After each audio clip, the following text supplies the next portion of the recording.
that I've got my maiden video out of the way, I can talk a bit more in depth about other things. I forgot to tell you about the apricot tree. His name is Quiz. And there's some peas and basil at the bottom. Anyway, that's not what I'm going to tell you about today. I'm going to tell you about what I'm doing with the chopsticks. So, I have a circle here of lawn. I have a garden that gets very hot here on this side. It gets most of the north sun in the summer. It gets baked. And we have a water problem here in Cape Town. So, I'm thinking I can't really do swales. So it's mostly flat.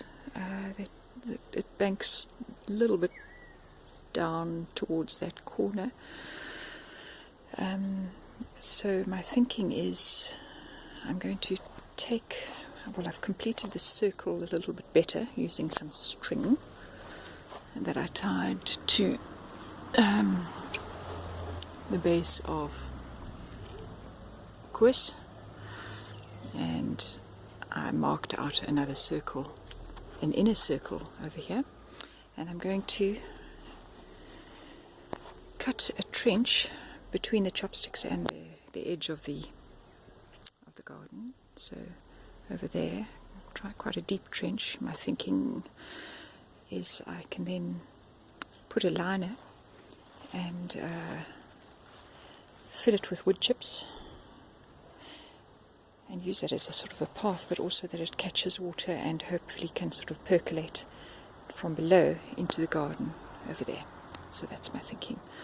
Well, there you have it. I have made the first incision along the line of sticks. You can see how the first layout of the garden wasn't really very circular, because it's narrowing towards the side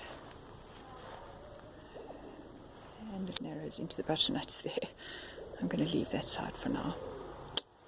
And you'll see this side. I'm going a bit fast. Let me go slow down a bit. This side, it's narrowed down a whole lot, but that's fine. I've got a kind of a smile happening there, and I'll dig the trench accordingly. I'm going to have to figure out how to splice these things together, but that's a snippet for now. First little bit done. Another reason why I want to take out the grass around at the edge of the bed is that this Kikuyu, here, let me focus properly, sends out the most incredible roots into the garden.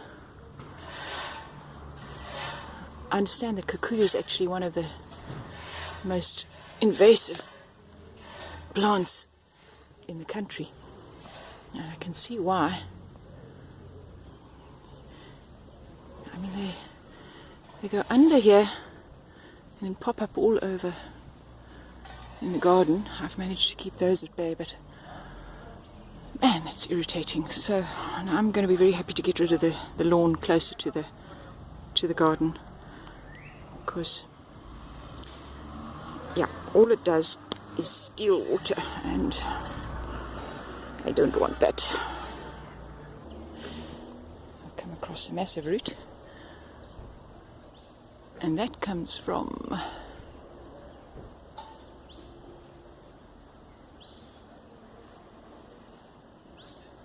that tree there. It's like the Hannibal Lecter of the garden. I'm really very torn about this tree. It's a career, a wit career. I think it used to be called Rus Pendulina or Rus something or other, but I think they've changed the name subsequently. I don't know if this qualifies as a nitrogen fixer tree, sort of a primary forestry, but it's actually proven to be quite counterproductive to the garden because it's incredibly voracious. It's very fast growing, and it sends out roots everywhere. I found roots as far back as over there. I had a whole lot of basils planted in that bed, and when they were dying, and I couldn't understand why. I pulled one up and it had this massive root ball around the roots of the basil, and it was these red roots, and they're from this wrist tree, and it was basically throttling all the basil plants. So that's what it does. It's an incredibly efficient water seeker.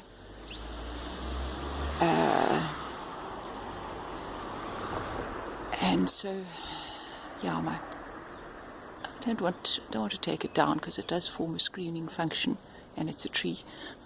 But I am going to. I've already cut it back quite severely, but it's already grown about 2 meters in a few months.